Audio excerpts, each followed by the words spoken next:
මටයිනේ විහිළු කරන්නේ මෙතන හැමදාම සමිත් ශාලාවේ අරකයි මේකයි. පඹය කී.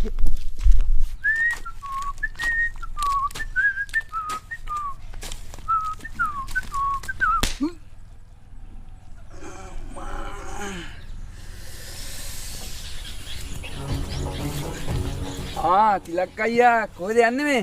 තිලක් අයියා තමයි මහුවෙද්දන් කෝකුම් මට මොකද මේ වැන්දා වෙනත් කලි වෙලෙන් කොට වෙලා. කතා කරලා වැඩක් නැහැ තිලක් අයියා. වෙන්නේ මටනේ ඔයි. ගැහුවා කියනවාකෝ. ඇයි කවුද ගැහුවේ?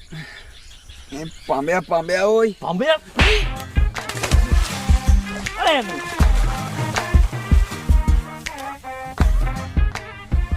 ඊගාවට තෝ ඉන්නව බලාගෙන මොකද දෙක වගේ නේ.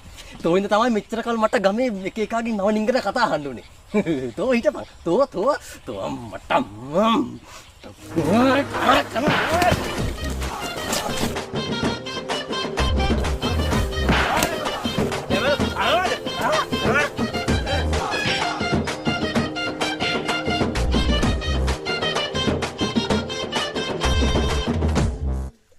දැක්කනේ ගමේ උ මට එක කියවා කියලා අහිංසකෙක් නිකන් අහිංසකෙක් ගුටි ගෑවනේ.